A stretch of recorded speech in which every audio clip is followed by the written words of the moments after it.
बिहार ही नहीं बल्कि देश भर के लाखों करोड़ों लोगों का जो पैसा सहारा इंडिया में फंसा है, वो पैसा अब धीरे धीरे मिलने की उम्मीद जगी है। लोगों के लिए सबसे बड़ा सवाल उनके मन में फिलहाल ये है कि अगर पोर्टल लॉन्च किया गया है, यानी कि सहारा रिफंड पोर्टल के माध्यम से फिलहाल अगर 10,000 ही दिए जाएंगे तो आपके बाकी पैसों का क्या होगा? क्या भविष्य में आपके ये पैसे मिलेंगे? और अगर मिलेंगे तो आपके ब्याज का क्या होगा? तमाम तरह की जानकारी और तमाम तरह के आपके सवालों का जवाब हम इस वीडियो में लेकर आए हैं। यदि आपका भी पैसा सहारा इंडिया में फंसा हुआ है, आप भी निवेशकों में से एक हैं, तो आप इस खबर को अंत तक जरूर सुन लीजिए। दरअसल ज्यादा ब्याज और ज्यादा मुनाफे के लिए जिन लोगों ने सहारा इंडिया के स्कीम में पैसा लगाया था, उन्हें ब्याज तो दूर मूल भी नहीं मिल सका। कुछ लोगों ने बेटी की शादी के लिए तो किसी ने अपने बुढ़ापे के लिए सहारा की योजनाओं में पैसा निवेश किया था, लेकिन यह पैसा अंधेरे में डूब गया। कम समय में अधिक मुनाफे के लिए लोगों ने जिन सहारा एजेंट्स की मदद के सहारे निवेश योजनाओं में पैसा लगाया, वो भी गायब हो गए। करोड़ों निवेशकों की गाढ़ी कमाई डूब गई। लेकिन निवेशकों के लिए सुप्रीम कोर्ट और सरकार सहारा बनकर सामने आए हैं। जिन लोगों ने अपनी गाढ़ी कमाई सहारा की निवेश पॉलिसी में लगाकर उसे वापस पाने की उम्मीद खो दी थी, उनके लिए बड़ी राहत की खबर सामने आई। 18 जुलाई को, जैसा कि हमने आपको दिखाया भी था और बताया भी था, कि केंद्र सरकार ने सहारा के निवेशकों के लिए CRCS सहारा रिफंड पोर्टल लॉन्च कर दिया है। इस पोर्टल की मदद से सहारा ग्रुप ऑफ कोऑपरेटिव सोसाइटीज के जमाकर्ता और सदस्यों की शिकायतों का निपटारा हो सकेगा। जिन लोगों का पैसा सहारा के स्कीम में फंसा है, उन्हें इस पोर्टल के जरिए अपना डूबा पैसा वापस मिलेगा।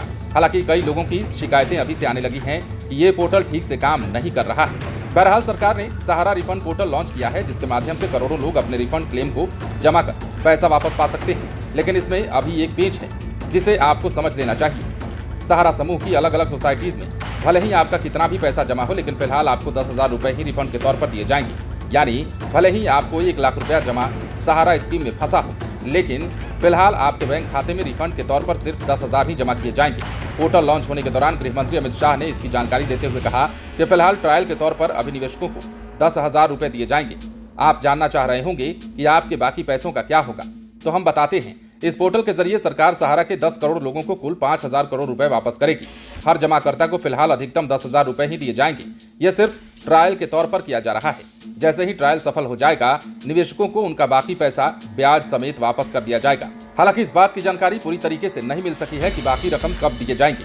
शुरुआती फेज में करीब 1 करोड़ 7 लाख सहारा निवेशक इस पोर्टल के जरिए क्लेम कर सकेंगे। सहारा रिफंड पोर्टल के जरिए क्लेम करना है तो जमाकर्ता को सबसे पहले अपना आधार कार्ड अपने मोबाइल फोन और बैंक खाते से लिंक कराना होगा। ऐसा नहीं करने पर सहारा में फंसा पैसा वापस पाने में मुश्किल हो सकती है। बिना आधार लिंक मोबाइल फोन और बैंक खाते के आप पोर्टल के जरिए क्लेम नहीं कर पाएंगे। क्लेम के 45 दिनों के भीतर आपका पैसा सीधे बैंक खाते में जमा हो जाएगा।